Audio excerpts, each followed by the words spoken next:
Last night's new moon in Capricorn didn't feel like a fresh start. It felt like a reckoning. And if last week brought conflict, emotional pressure, or a boundary moment that you couldn't ignore, this video will help you understand why. I'm Chanel, a creative oracle and spiritual artist. I help people through healing and expression. And today I want to talk about how this new moon exposed what we've outgrown and why that doesn't mean that you failed spiritually. I'm going to break it down. Last night we had our first new moon of 2026. So if you looked up, you may have seen this tiny little sliver in the sky. We're in Capricorn season, and Capricorn energy is never light or fluffy. Capricorn is that cold daddy energy. It stands on business and it does not play. It's ruled by Saturn, and Saturn rules structure, survival, responsibility, time, those kinds of serious things. Even that real attitude that's like, well, that's life. So when a new moon happens here, it doesn't ask, what do you want? It asks, what are you going to be accountable for changing in your life? And yeah, this energy can feel traumatic because it forces people to face what isn't working. Straight up, no chaser, no numbing layers. Can't just go along with what life throws at you anymore or tolerate what you didn't choose consciously. Capricorn exposes what you can't afford to ignore. Last week, leading up to this new moon, Saturn took a lot of us on a retrieval mission. So if you're sensitive, you probably felt it as a subtle timeline shift. We had to go back into old energy just long enough to extract the missing piece of wisdom or the lesson or the strength before the door was completely closed. The point wasn't to relive the past, the point was to complete it. At the same time, Neptune was in the mix too, the dreamy planet that rules Pisces. So when Saturn and Neptune energies interact, especially around a new moon, something important happens. Either the dream becomes real or the fantasy dies. There's no middle ground. I want to share how that showed up for me personally because I know I wasn't alone in this. Last week, I experienced a serious conflict with my partner. I was triggered during a conversation. My boundaries were violated repeatedly. My requests for space were ignored. My physical movement away was followed. My nervous system escalated after trying and failing to handle it gently. Saturn applied pressure. The snake energy constricted one last time. It felt like being cornered, and that's dangerous for someone who already carries a history of fight or flight patterns. So yeah, I crashed out. This wasn't Saturn making me completely explode. It was Saturn removing my ability to tolerate being minimized, overridden, or treated like a child. This was about autonomy. The core issue was this sequence. I named that I was activated. I asked for space. My request was ignored. My physical movement away was followed. And at that point, my nervous system interpreted that as a threat. I stopped responding to logic, love, or spirituality because I was responding to loss of agency. It felt like a return to my past marriages because the same theme of boundary violation was reactivated. My shadow didn't randomly come back to life. It showed up to say, hey, this ends here. So, what was the lesson from Capricorn and Saturn, right? That energy is all about adulthood, sovereignty, and self-governance. So the lesson was simple. I do not remain in environments where my no is not respected. Saturn doesn't care about apologies or promises. Saturn watches actions, consistency, not remorse, respect, not intention. This didn't happen because I failed spiritually.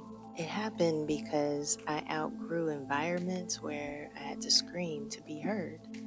Now the real work begins, living in a way where this version of me is never cornered again. If you experienced trauma, conflict, or emotional intensity last week, don't fear it. You were tested, and now Capricorn wants to reward you with authority. You earned it, and that means you alchemized your fear of repeating old cycles and you processed grief. You did the emotional labor.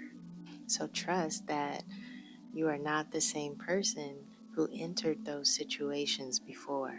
The timeline cannot repeat because that version of you, that version of your consciousness is gone.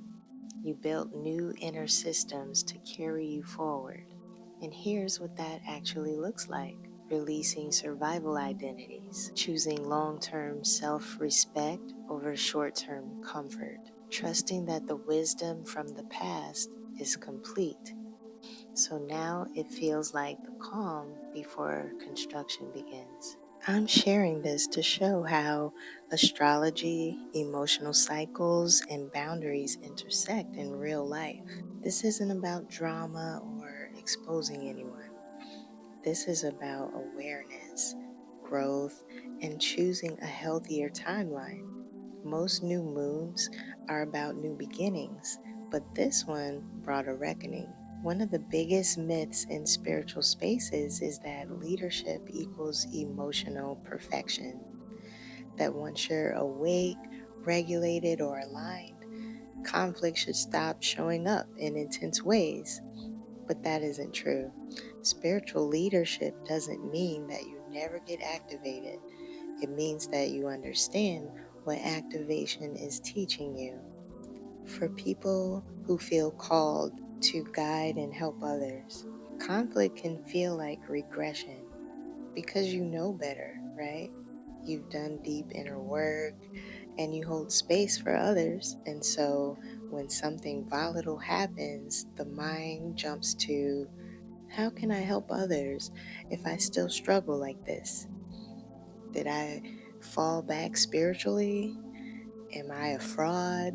So, what's actually happening is not regression, it's initiation through integration. So, as your awareness grows, the nervous system has to catch up.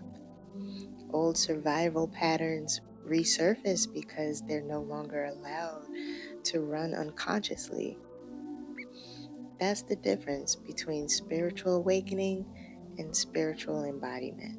Spiritual leaders often face their deepest lessons through relationships, especially intimate ones. Relationships activate the nervous system faster than philosophy. Boundaries are tested in real time, and power dynamics surface, all the things that still needs integration. So if you're meant to guide others, life will ask you to choose self-respect over harmony. But that's not a detour. It qualifies you for the role. Being triggered does not erase your wisdom. Needing boundaries doesn't mean you failed spiritually. Leadership isn't about being untouchable. It's about being honest, accountable, and committed to growth. This new moon wasn't here to punish you, it was here to prepare you. If this reflection resonated, I'd love to hear your experience in the comments. And you're welcome to subscribe if you want more grounded conversations like this. All right, until next time, peace. Love you guys.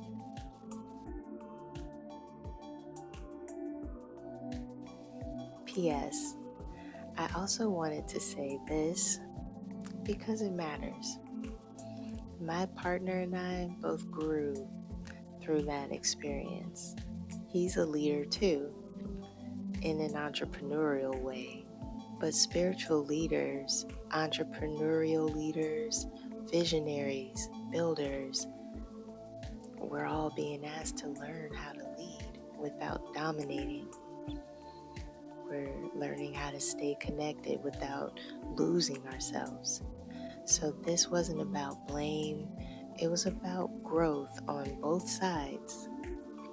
We had to integrate what leadership looks like in real time, in real relationship, with real nervous systems involved. And I'm grateful to say we're back in alignment now, clearer and more conscious and more respectful of each other's autonomy. Sometimes growth doesn't look like walking away. Sometimes it looks like doing the work and coming back together differently. I wanted to say that because healing doesn't always mean separation. Sometimes it means recalibration.